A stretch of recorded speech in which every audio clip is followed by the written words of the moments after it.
Well, hello, everybody, and welcome back to another edition of LJH Productions.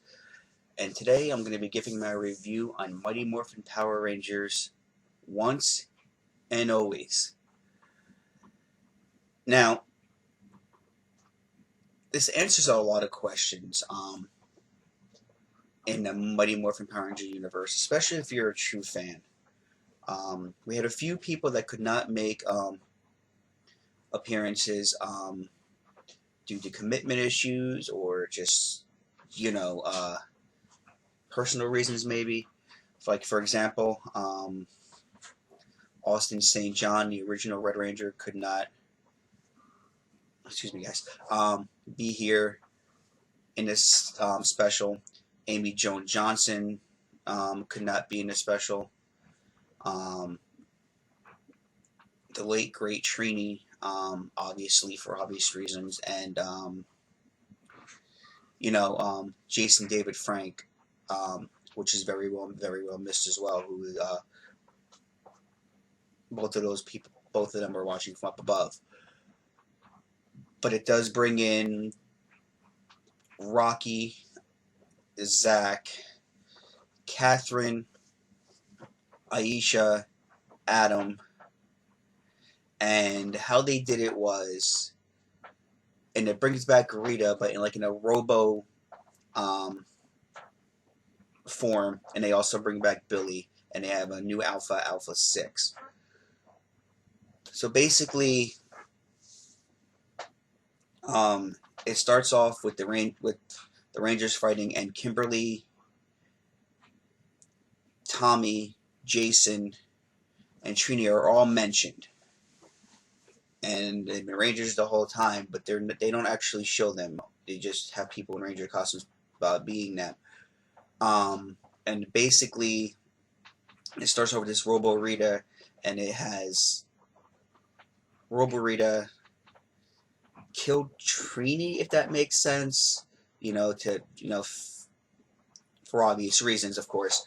And and Billy's living with the guilt and has to then tell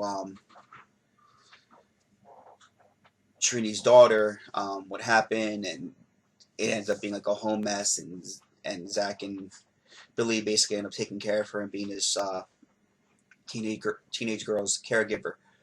But then it jumps,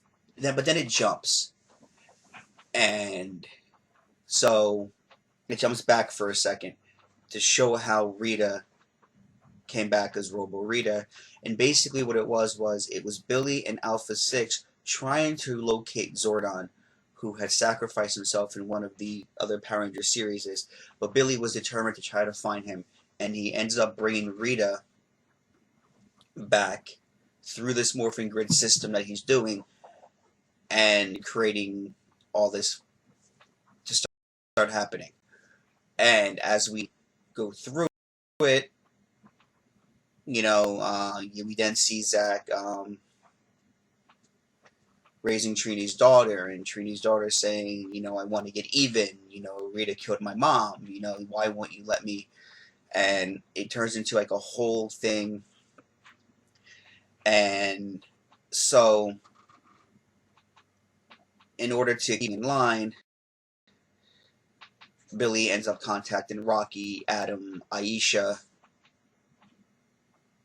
And Adam and Aisha don't exactly make it because they're now cruising they're now cruising like the Power Ranger Galaxy part of it, like keeping the galaxy in line. So that's what they do.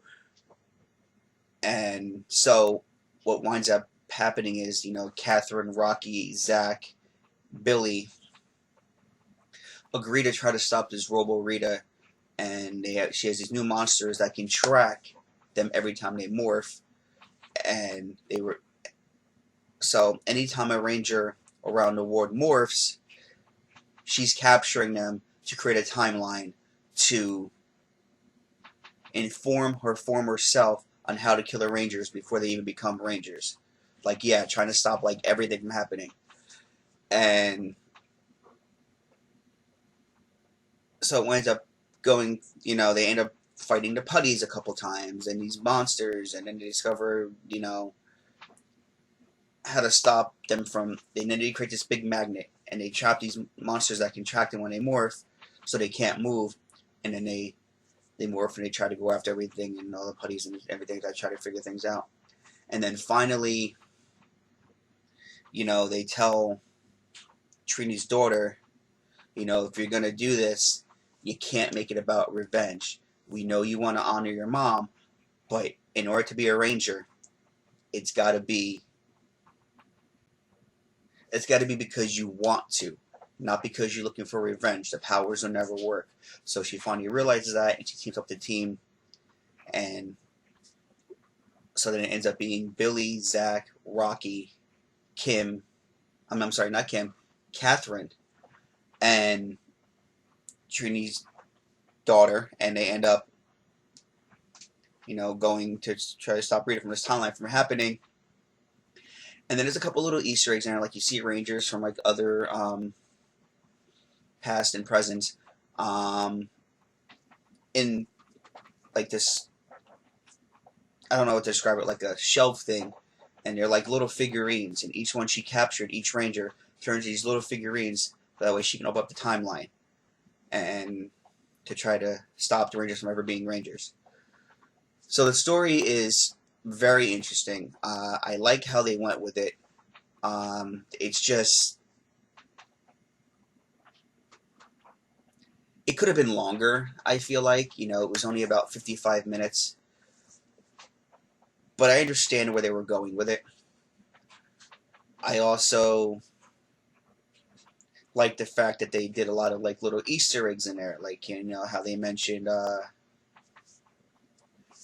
the rat bug being back, and now it's a different type of car. It can still fly. It's really, really cool. And even Trini's daughter gets to drive it, which is kind of funny. And she runs over a few putties and everything. And there's a little reference to Bulk and Skull, and how they have a sub shop, but you don't see Bulk and Skull. But of course, something does happen even to their advertisements, like the putties like run through their advertisement, ruining the whole thing. I don't want to nitpick at this too much, but there were so many questions that still had to be answered, and it was really, really good. But you still kind of had questions, like why, like how did Billy get back to Earth? Because Billy was gone for a while and working on the alien planet with the alien rangers, and that was the last we ever saw of Billy. And it was done well, but like I said, there are a few things that I feel like could have been touched on a little bit more. It does mention that Tommy and Catherine are together, and like I said, they're mentioned in this, and different people were playing them in the Ranger costumes. But like I said, for obvious reasons, Jason David Frank was not in the movie. And it mentions that Catherine and Tommy did get married, and that they have a son named JJ, and that Catherine was doing it to save Tommy and to keep JJ safe. So it ends up being like this whole big fight. And they bring back the Megazord, they bring back the dinosaurs. Alpha 6 and Billy were able to fix the Morphin grid, bring all them back, and everything worked out really, really cool. And then they end up fighting this Robo Rita. They destroy her, and then they eventually destroy this machine that she's trying to make to stop past Rita from even coming through the timeline. So it was done really well. Action-wise, I'm going to give it a solid 8. I think it was what us Power Ranger fans needed. Comedy-wise, it's got its little jokes in it, but for the most part, it remains kind of serious to itself. Drama, there's a lot of drama in this. Billy blaming herself for Trini's death. Trini's daughter blaming Billy for Trini's death. Them coping with it, that it wasn't anybody's fault. They that Trini was just being the honorable ranger she always has been. And so there's some sadness in there. And then suspense-wise, it's Power Rangers. The suspense is always there. So my overall thought, I honestly give this a B plus because I do feel like it could have been a little better, and I do think they left it open to do another Mighty Morphin Power Rangers Once and Always. Maybe there will be a 2, but I don't know. So yeah, that is my review. My full review for this is a B plus. Let me know if you guys have seen it and what your thoughts were down below. Comment, let me know. And if you like this video and like talking about Mighty Morphin Power Rangers and all that stuff, we do so much on this channel, and I would really appreciate it if you give that video a massive thumbs up. You hit that subscribe button if you haven't already, and I would really appreciate if you guys stay with me in the future, and have a good one. And as they say in the movies, cue the lights.